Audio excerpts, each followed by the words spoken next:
Halo, apa kabar Anda semua nih? Anda lihat dari tampilannya Bung Rocky, Anda pasti tahu ini Bung Rocky sedang dalam perjalanan gitu. Dan saya mesti aku ini dedikasi Bung Rocky kepada kita semua lah ya, termasuk kepada saya.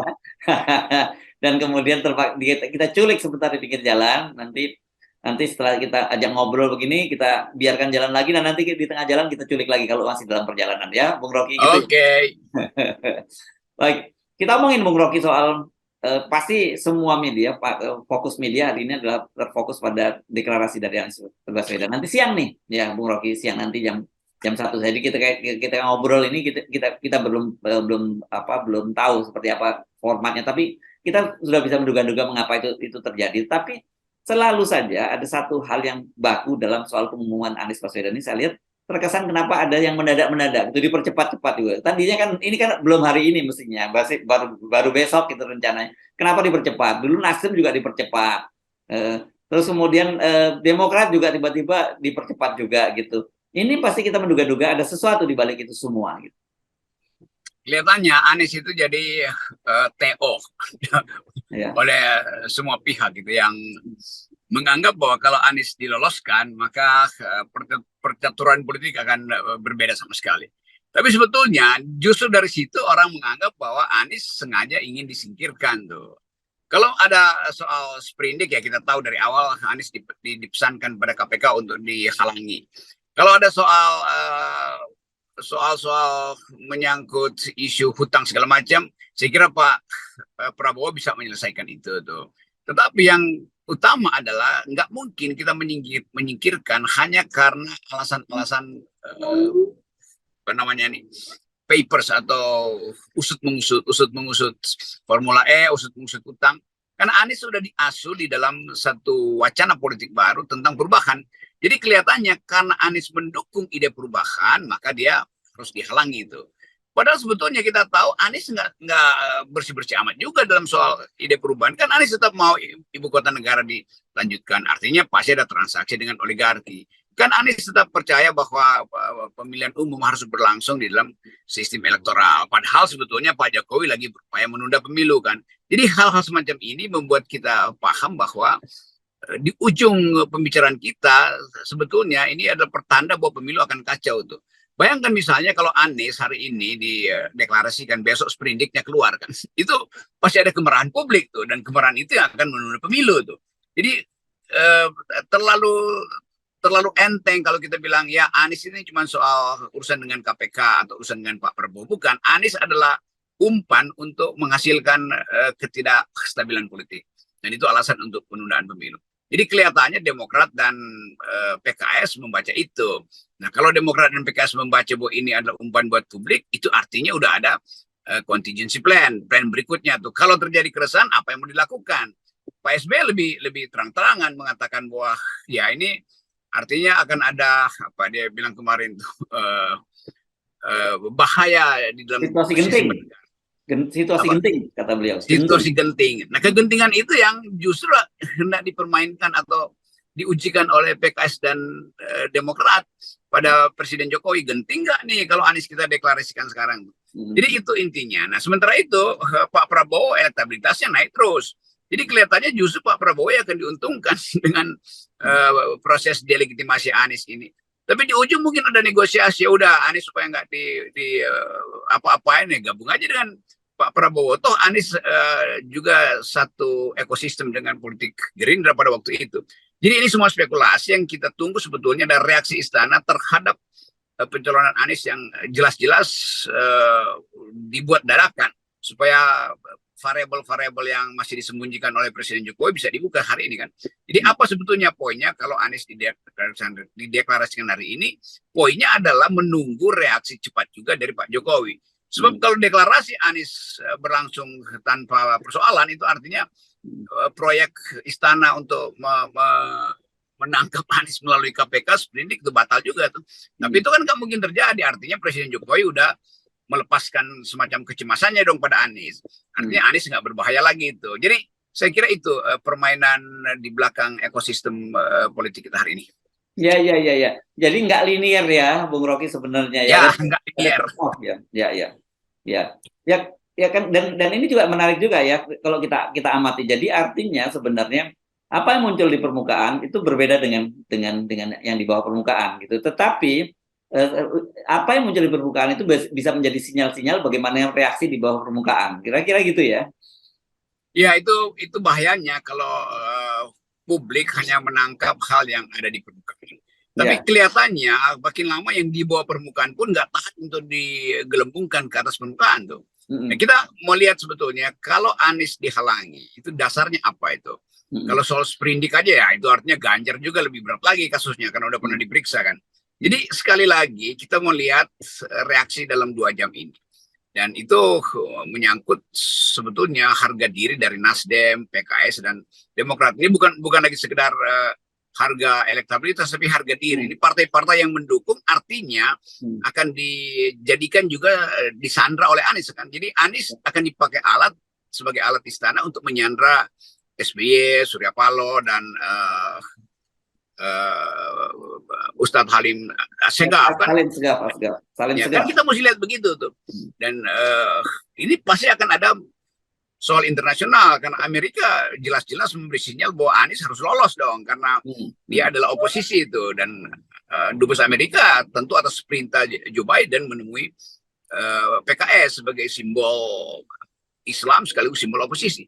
Jadi ini akan jadi saya menghitung ini akan jadi situasi yang menegangkan sebetulnya di tingkat nasional, sekaligus akan ada permainan-permainan intelijen asing untuk masuk dalam situasi ini. Dan Indonesia memang ada di dalam kerawanan kebudayaan, kerawanan rasial, kerawanan Islamofobi.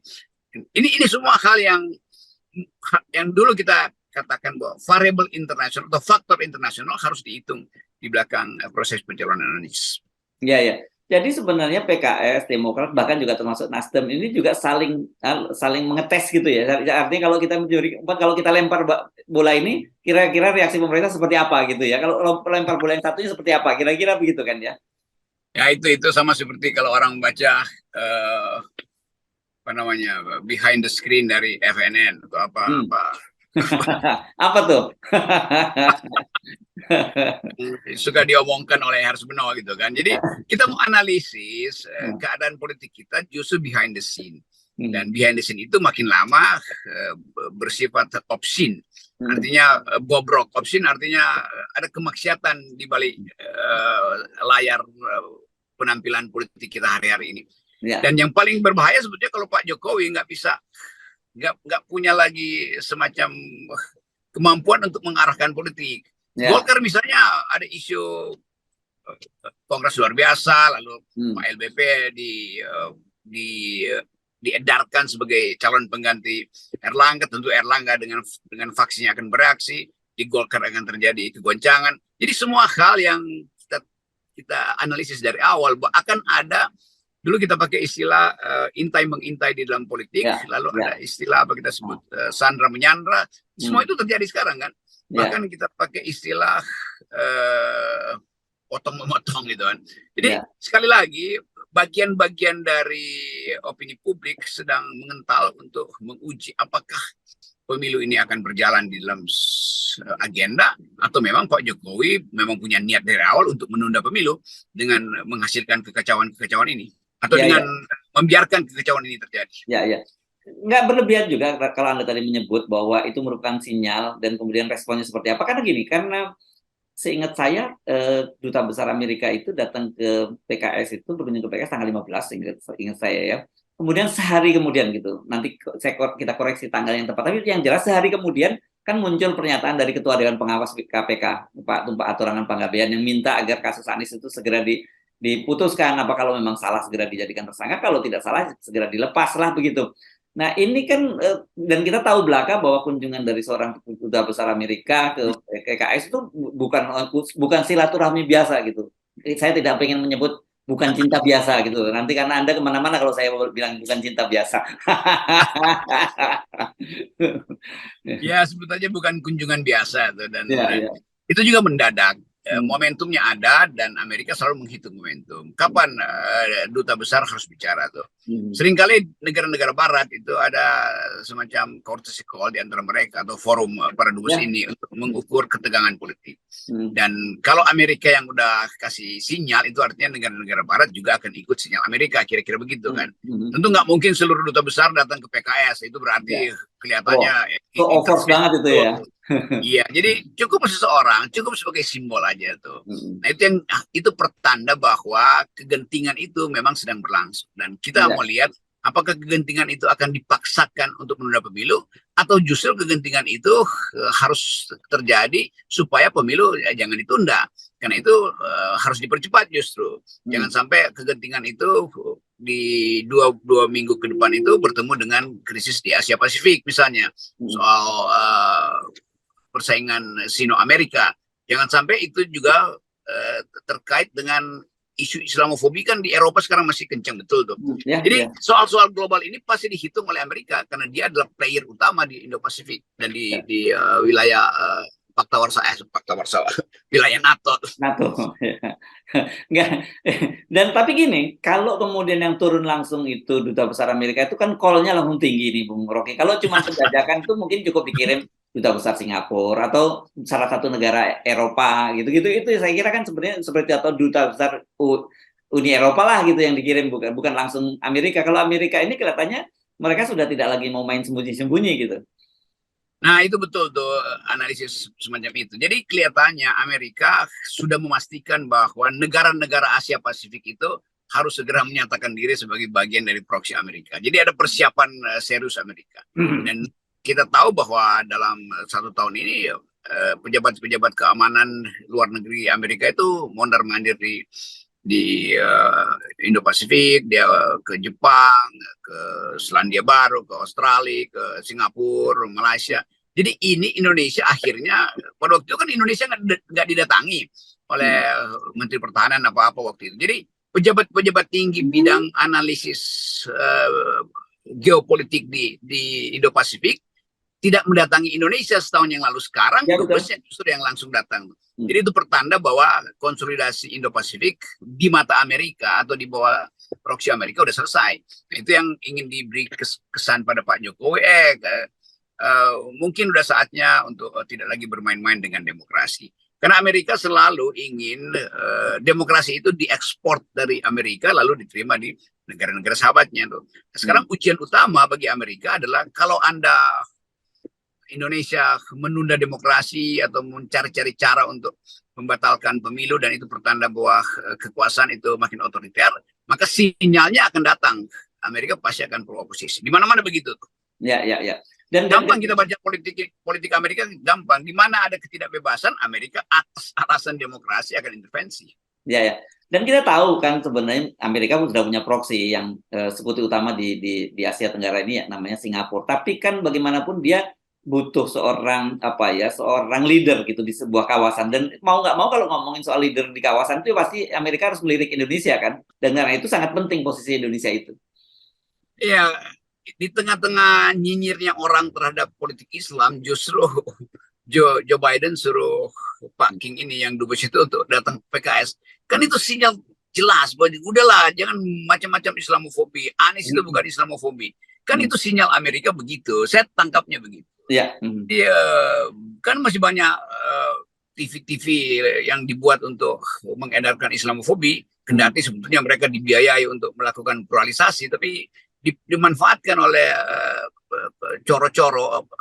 kroco-kroco ini untuk ambil keuntungan dari isu ini kan.